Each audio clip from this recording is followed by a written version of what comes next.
आज आपके साथ एक ऐसी अमेजिंग रेसिपी शेयर कर रही हूँ जिसका इस्तेमाल आप पूरी, पराठा, नान, चपाती, रोटी हर एक की जगह पर कर सकते हैं। इसके अलावा दावतों के लिए भी ये रेसिपी बिल्कुल परफेक्ट है क्योंकि रोटी, नान या चपाती बनाने के मुकाबले में इसको बनाना भी बहुत ही आसान है और बहुत ही कम टाइम लगता है। डो तैयार करने के बाद सिर्फ 5 मिनट में ढेर सारी क्वांटिटी में आप इसको तैयार कर लेंगे। और अगर टेस्ट की बात की जाए तो वो भी बहुत ही अमेजिंग है, बहुत मज़े की ब्रेड तैयार होती है। अस्सलाम वालेकुम, मैं हूँ Sadia Uzair. Welcome back to Sadia Uzair's kitchen. चलिए स्टार्ट करेंगे रेसिपी। इसके साथ-साथ अगर आपने सब्सक्राइब नहीं किया तो चैनल को सब्सक्राइब और इस वीडियो को लाइक और शेयर भी ज़रूर कर दीजिएगा। बिस्मिल्लाहिर्रहमानिर्रहीम। तो एक बड़े साइज़ के मिक्सिंग बाउल में यहाँ पर हम डो तैयार करेंगे। इसमें शामिल करेंगे 2 कप मैदा। जिस मेजरिंग कप का यहाँ पर मैं इस्तेमाल कर रही हूँ इसका साइज़ 250 ml है। साथ ही इसमें शामिल करेंगे 1 चाय का चम्मच चीनी, 1 चाय का चम्मच इंस्टेंट ईस्ट, 1 चाय का चम्मच नमक और इस डो को गूंदने के लिए 3/4 कप नीम गर्म दूध लेंगे।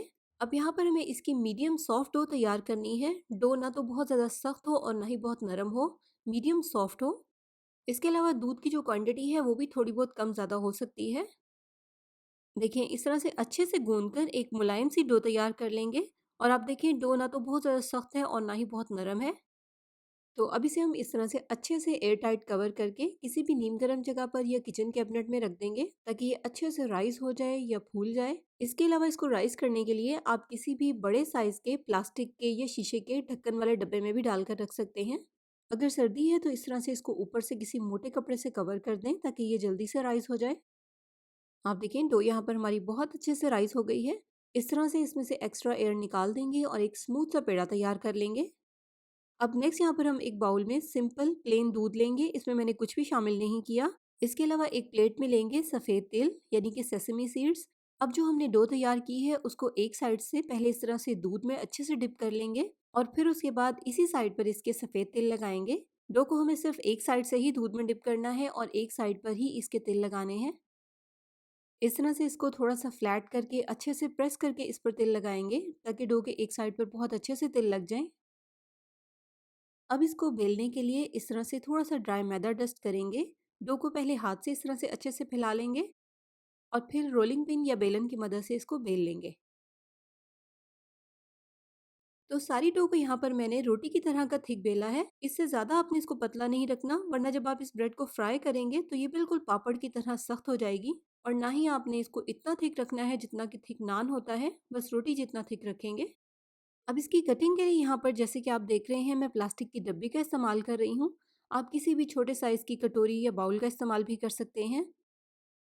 अब कटिंग करने के बाद जितनी भी एक्स्ट्रा डो साइडों पर बच गई है दोबारा बेलने से पहले आप उसको अच्छी तरह से गूंद लें ताकि जितने भी तेल इसके एक साइड पर लगे हुए हैं वो पूरी डो में इक्वली डिस्ट्रीब्यूट हो जाए।